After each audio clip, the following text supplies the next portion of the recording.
Okay. तो आज का प्रॉब्लम ऑलरेडी सॉल्व करते हैं लीड कोड का। तो अगेन मैं आपको ये प्रॉब्लम स्टेटमेंट एक एग्जांपल से समझाता हूँ। तो हमें कहना है एक एरे दिया गया है, ये वर्ड्स एरे। उसमें कुछ स्ट्रिंग्स हैं जिसके साइज 2 है मैक्सिमम, ठीक है। 2 साइज का स्ट्रिंग्स दिए गए हैं। हमें इनमें से कुछ स्ट्रिंग्स को सिलेक्ट करना है और एक लॉन्गेस्ट पैलिंड्रोम बनाना है और उसका साइज रिटर्न कर देना है। जैसे इन्होंने ये तीनों स्ट्रिंग्स सिलेक्ट किया है और ये इन्होंने ये पैलिंड्रोम जनरेट किया। उन्होंने जीजी को बीच में रख दिया है, एलसी को लेफ्ट में और सीएल को राइट में रख दिया। ये हमारा पैलिंड्रोम फॉर्म हो गया और ये इन्होंने रिटर्न कर दिया इसका साइज। सिमिलरली इन्होंने इस एग्जांपल में किया है, इन्होंने T Y and Y T को लिया, लेफ्ट एंड राइट में रखा, एलसी एंड सीएल को लिया और यहाँ पे लेफ्ट एंड राइट में रखा और ये इन्होंने पैलिंड्रोम बना दिया। अब यहाँ पे ध्यान से देखिए, ए बी को इन्होंने नहीं लिया, तो यहाँ पे T Y L C C L लिया हुआ है, देन अगेन वाई टी लिया है। ठीक है, तो ये एक पैलिंड्रोम बन रहा है क्योंकि यहाँ पे first and last character same है। ये first and last character same है, सेकंड लास्ट करेक्टर सेम है, तो आपको पैलिंड्रोम की प्रॉपर्टी ऑलरेडी पता है। ठीक है, तो ये इन्होंने सिंपल सा लिया हुआ है।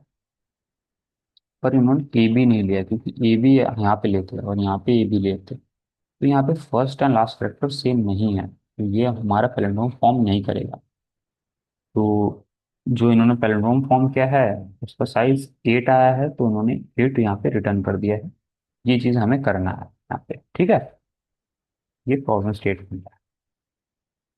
अब इसका जो सॉल्यूशन है ना, इसको मैं आपको दो पार्ट्स में बताऊंगा।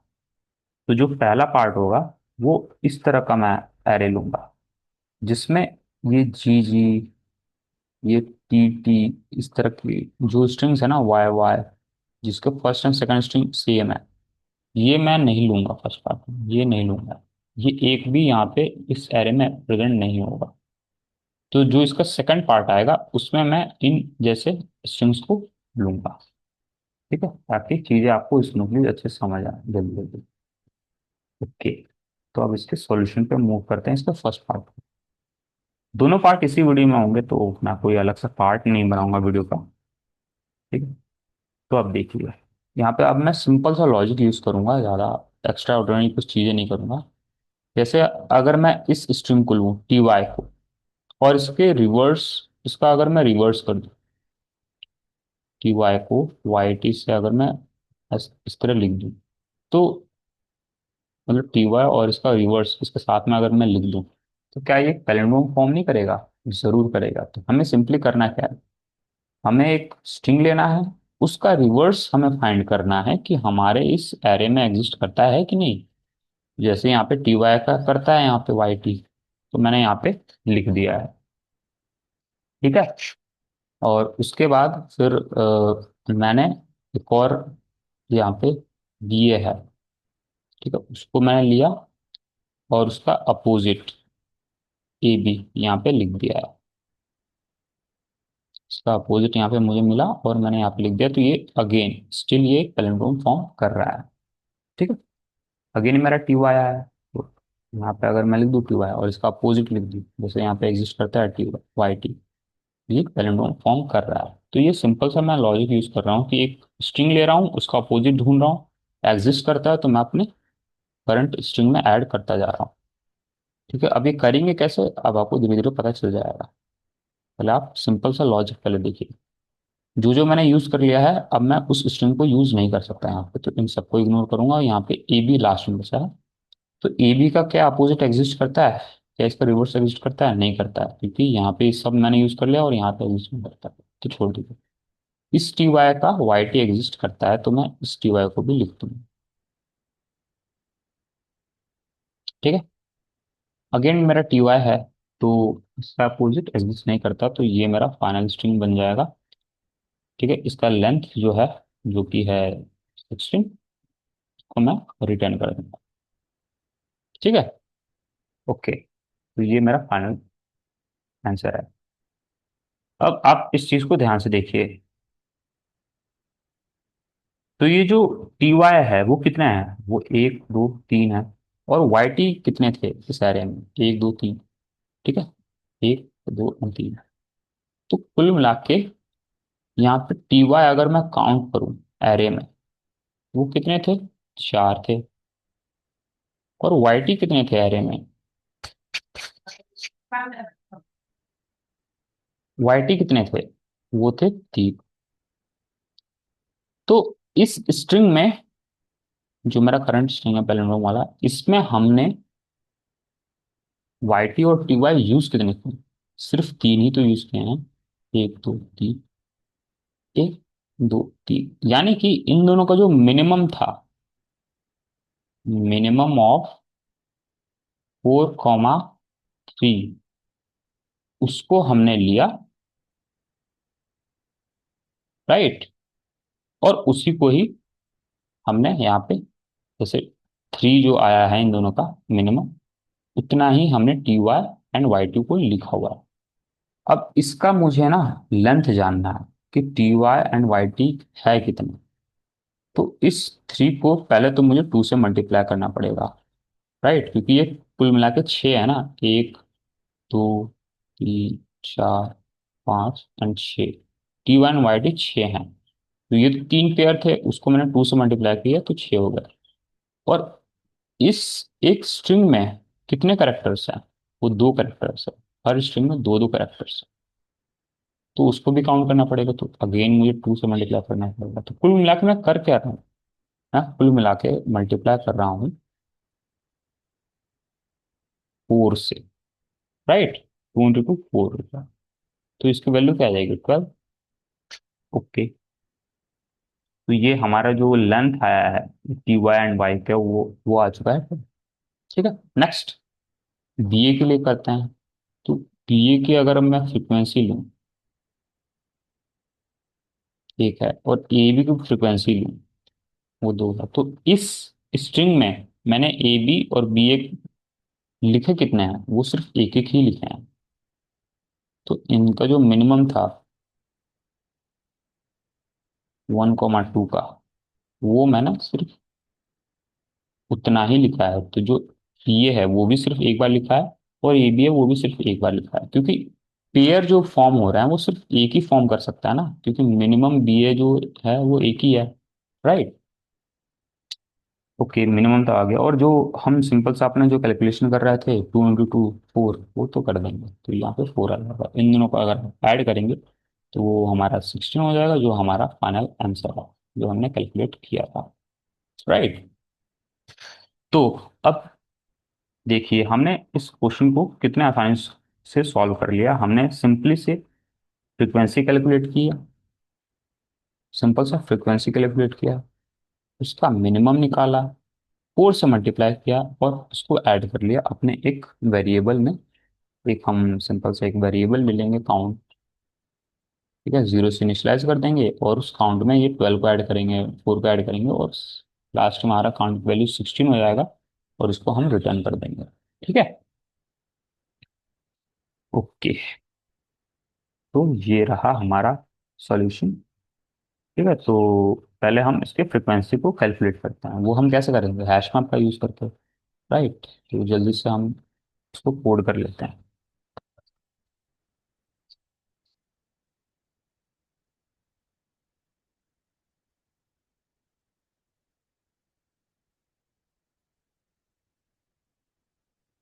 तो हम्म, यहाँ पे मैं हैश मैप ले रहा हूँ स्ट्रिंग इंटीजर्स का।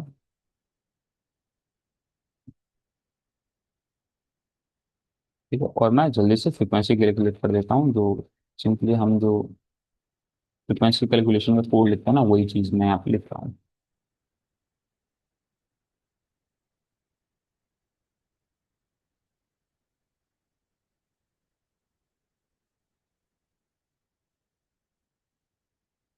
Default value zero. तो हम इसी तरह फ्रिक्वेंसी कैलकुलेट करते हैं ना, वही चीज़ मैंने यहाँ पे लिख दिया है। आपको मैं प्रिंट करके भी दिखा देता हूँ यहाँ पे क्या आया है। तो ये देखिए, ए बी हमारा दो है। राइट। टी वाई हमारा फोर आया था, वाई टी तीन था, बी ए हमारा एक है, तो वो फ्रिक्वेंसी हमने कैलकुलेट कर दिया है। ठीक है। अब देखिए, मैं एक काउंट वेरिएबल लूंगा, जीरो से इनिशियलाइज करूंगा, और अपने इस कीज पे एक लूप रन करूंगा। ठीक है, इस मैप की कीज पे लूप रन करूंगा इस तरह। ठीक है, उसको की ले लेते हैं, और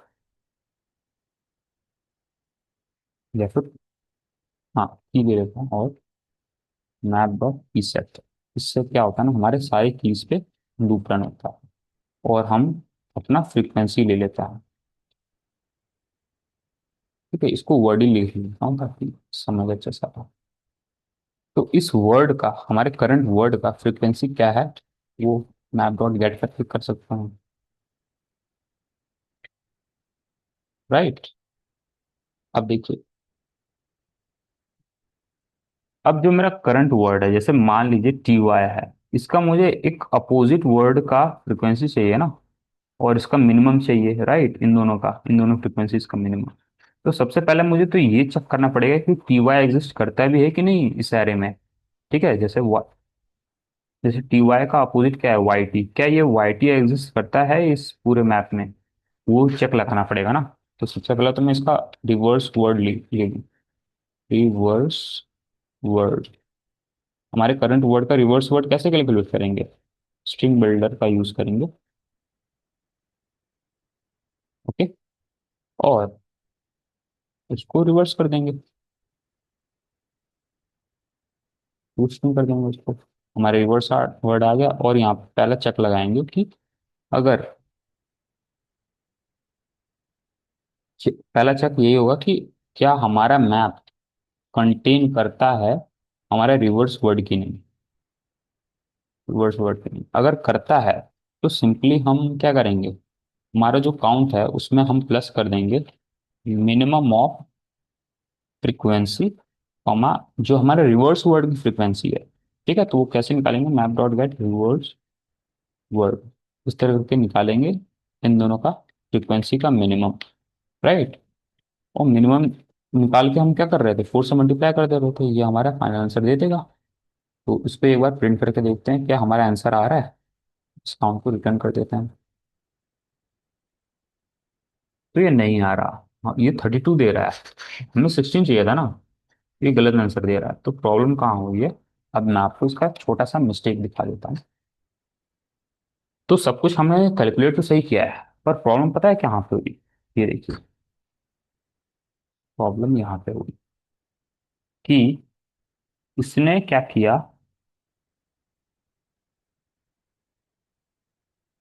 हाँ, ये टी वाई के लिए तो कैलकुलेशन कर दिया, बाद में जब हमारा एक एक और की आया जो कि वाई टी था, उस की के लिए भी इसने कैलकुलेट कर दिया। तो वाई टी जब आया तो उसकी फ्रिक्वेंसी क्या थी, थ्री थी। तो इसका अपोजिट क्या था, टी वाई, उसकी फ्रिक्वेंसी फोर। अब इसके लिए ये कैलकुलेशन करना स्टार्ट कर दिया इसने, 3,4, फोर, 3 into 4। समझे आप, जब ये बी ए के लिए तो कर दिया था, अब अगेन जब ए भी आया, उसका इसने अपोजिट ढूंढा, बी ए क्या एग्जिस्ट करता है, हाँ करता है। इन दोनों की फ्रीक्वेंसी का मिनिमम निकाला इसने, 2, 1। इसका फ्रीक्वेंसी का मिनिमम क्या होंगे, 2,1 का 1 होगा। इसको 4 से मल्टीप्लाई किया, 4। अब इसको भी इसने ऐड कर दिया 16, तो टोटल आंसर तो हमारा 32 ही आएगा ना। तो कुल मिला के मुझे ये चीज़ नहीं चाहिए, ये चीज़ नहीं चाहिए।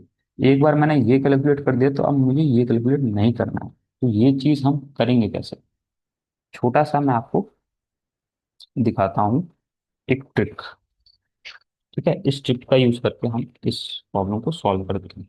हम क्या करेंगे, ये देखिए, क्या होता है ना, जैसे ए बी एंड बी ए ले लेता है। ठीक है, समझाने के लिए कि अगर ये स्ट्रिंग है, इस ए बी को मैंने एक्स ले लिया, और बी ए को मैंने, इसके रिवर्स वर्ड को मैंने वाई ले लिया। अगर ये x हमारे y से छोटा है, जैसे इस केस में, जैसे ए बी जो है हमारे बी ए से छोटा है, उस केस में एक नेगेटिव वैल्यू रिटर्न होती है, अगर मैं ये वाला मेथड यूज करूँ, कंपेयर टू मेथड यूज करूँ। ठीक है, तो इस केस में एक नेगेटिव वैल्यू रिटर्न हो जाएगा, जैसे यहाँ पे -1 आ गया। ठीक है, अगर इसको मैं अपोजिट लिख दूँ, B A and A B. ठीक है, तो उस केस में पॉजिटिव वैल्यू रिटर्न हो जाएगा जब मैं ये कंपेयर टू मेथड यूज करूंगा। तो ये पॉजिटिव वैल्यू आ गया, और दोनों अगर सेम होंगे तो जीरो रिटर्न हो जाएगा। सेम चीज अगर मैं T Y and Y T लिखूं, तो क्योंकि ये टी वाई छोटा है तो ये नेगेटिव वैल्यू रिटर्न करेगा, जैसे -5 आ गया। और Y T and T Y लिख दूं तो एक पॉजिटिव वैल्यू आ जाएगा 5। ठीक है, तो ये एक सिंपल सा हम यहाँ पे यूज करेंगे, हम ये कंपेयर टू मेथड यूज करेंगे, और हम पता है चेक लगा देंगे कि अगर ये हमारा, अगर ये टी वाई है जिस तरह, ठीक है, और ये वाई टी है, तो ये हमें एक नेगेटिव वैल्यू देगा, राइट। तो जब तक ये नेगेटिव वैल्यू देगा किसी का, तो उसी के लिए ही सिर्फ हम ऐड करेंगे अपने इस काउंट वाले वेरिएबल में। इस काउंट वाले वेरिएबल में हम उन्हीं को ही ऐड करेंगे जो हमारे नेगेटिव वैल्यू ला के देगा कंपेयर टू मैथ का वैल्यू यूज करेंगे। तो मैं आपको यहाँ पे चेक लगा के दिखाता हूँ कि word dot compare to reverse word, अगर नेगेटिव वैल्यू है, ठीक है, तो उस केस में ये हमारा ये काउंट कैलकुलेट होगा। तो मैं वहां पे से ब्रैकेट लगा देता हूँ, ठीक है। उसी केस में सिर्फ होगा, तो अब ये दूसरे केस के लिए होगा ही नहीं, क्योंकि ये जो दूसरा केस आ रहा था वो यही वाला तो आ रहा था कि हमने टी वाई के लिए कैलकुलेशन कर दिया था, उसके बाद ये क्या हो रहा था, ये वाई टी के लिए भी कैलकुलेशन कर रहा था। तो अब ये वाई टी के लिए कैलकुलेशन नहीं होगा, क्योंकि ये नेगेटिव वैल्यू के लिए ही सिर्फ कैलकुलेट करेगा। जैसे ही यहाँ पे वाई टी आएगा और यहाँ पे पी वाई आएगा, ये पॉजिटिव वैल्यू हो जाएगा, और ये पॉजिटिव वैल्यू के लिए, जैसे यहाँ पे 5 हो गया, और ये पॉजिटिव वैल्यू के लिए ये कैलकुलेशन होगा ही नहीं, ये इफ कंडीशन यहाँ पे चलेगा ही नहीं, राइट। तो अब देखिए हमारा सिंपल से आंसर आ जाएगा 16। ओके, ठीक है। तो ये तो हमारा फर्स्ट पार्ट हुआ है अभी। अभी तो छोटा सा सेकंड पार्ट भी बचा है इसका, उसको मैं नेक्स्ट पेज पे लूंगा। तो ये तो आई होप ये सब चीजें समझ आ गई होंगी आप। ठीक है, तो नेक्स्ट पार्ट के लिए मैं क्या करूंगा, एक छोटा सा एग्जांपल ले लेता हूँ।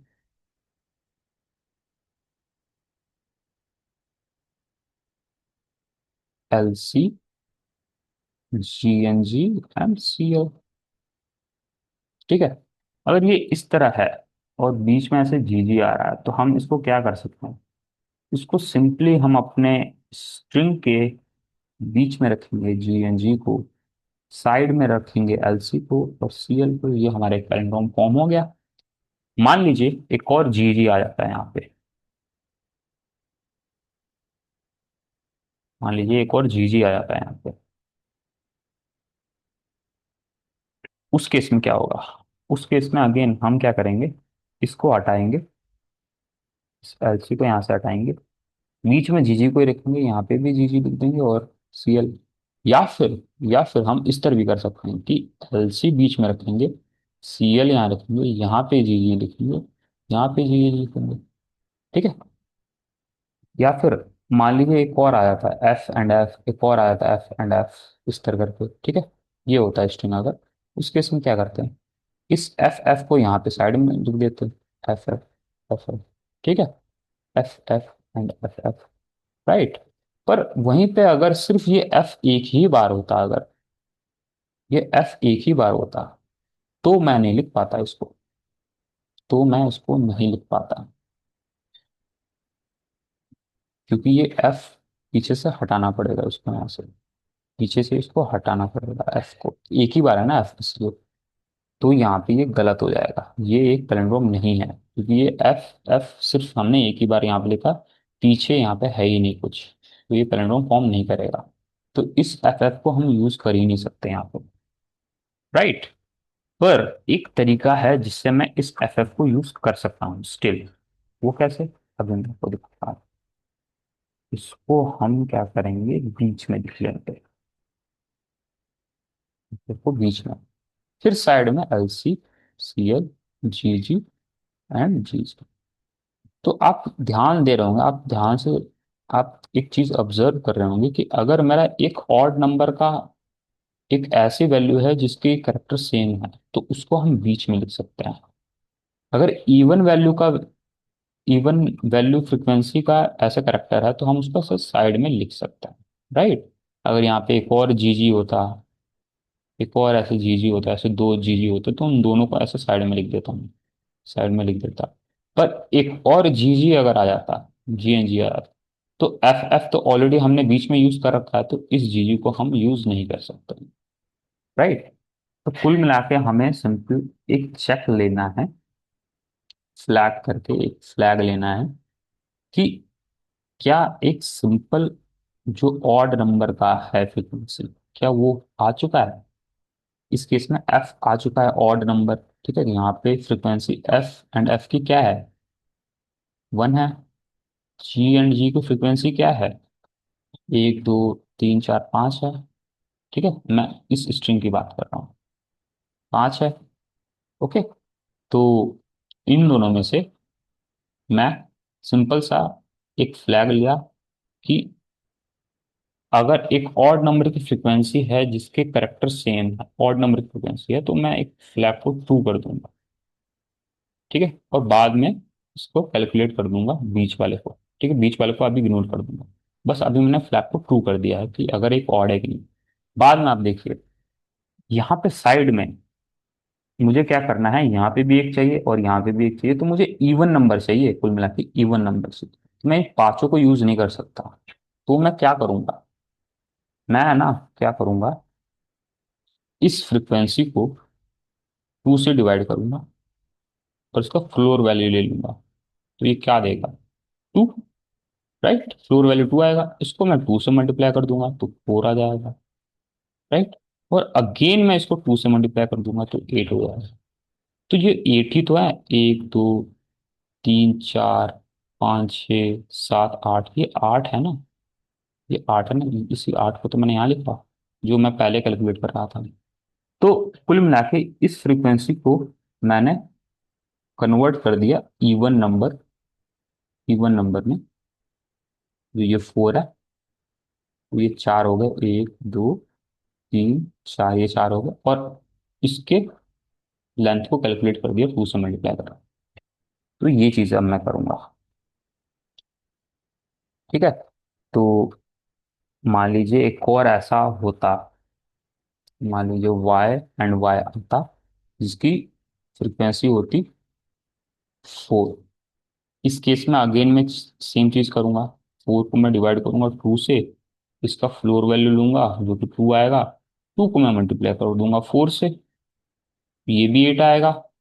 तो कुल मिला के वाई वाई जो 4 है, तो वाई एक मैं यहाँ लिखूंगा, वाई वाई यहाँ पे भी वाई वाई लिखूंगा, और यहाँ पे वाई वाई एक, और यहाँ पे वाई वाई, ठीक है। तो ये जो 4 वाई वाई हैं ये मैंने इस तरह डिस्ट्रीब्यूट कर दिए, और इसकी लेंथ जो है वो 2 से मल्टीप्लाई करके 8 आ जाएगा, ठीक है। तो अगर इवन आया तो वो सिंपली कैलकुलेट हो जाएगा, और ऑड आया तो वो इवन में कन्वर्ट होके कैलकुलेट हो जाएगा। और ये फ्लैग जो ट्रू है, लास्ट में मैं क्या करूंगा ना, मैं ऐड कर दूंगा अलग से इस टू को, काउंट प्लस 2 कर दूंगा अगर ये फ्लैग ट्रू हुआ तो। आपको मैं लिख के दिखाता हूँ तो वो चीजें समझ आ जाएंगी मैं बोल क्या रहा हूँ क्लियर से। पहले तो मुझे ये एक चेक लगाना पड़ेगा यहाँ पे कि मेरा जो रिवर्स वर्ड है मेरे वर्ड के इक्वल है कि नहीं। तो इफ जो वर्ड वो इक्वल है हमारे रिवर्स के,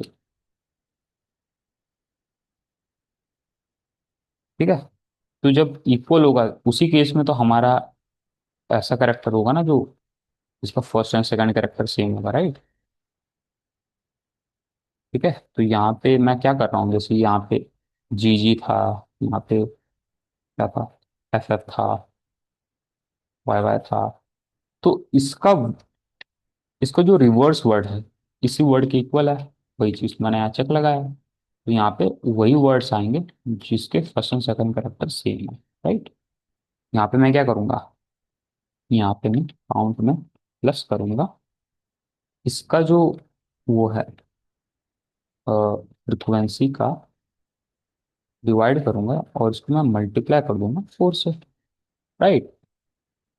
और यहाँ पे एक सिंपल सा चेक लगाऊंगा, बाहर में एक फ्लैग ले लूंगा बूलियन, फॉल्स कर देता हूँ।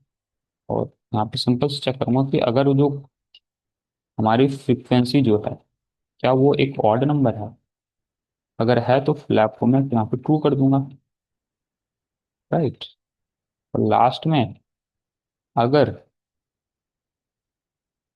फ्लैग ट्रू हुआ तो ट्रू ऐड कर दूंगा अलग से, जो इफेक्ट था उसके लिए।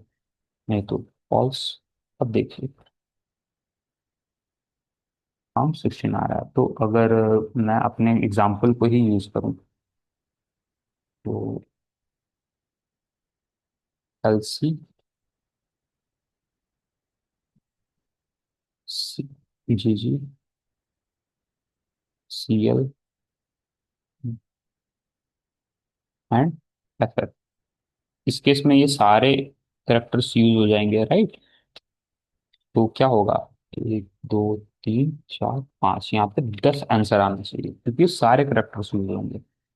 देखिए हमारा आंसर आ रहा है अच्छे से। तो इसको एक बार सबमिट कर देते हैं रिपोर्ट पे।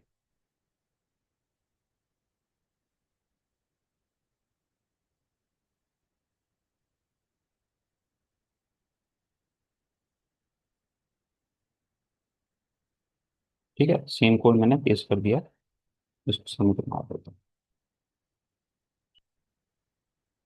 ओके, यहाँ पे हमको इंपोर्ट करना पड़ेगा। ओके, एक्सेप्ट हो गया। ठीक है, मुझे लगा यहाँ पे अलग से मुझे यूटिल क्लास को इंपोर्ट करना पड़ेगा, पर ये ऑलरेडी होता है। तो ये हमारा एक्सेप्ट हो चुका है। ओके, सो आई होप ये सॉल्यूशन आपको समझ आया हो। So thank you so much for watching.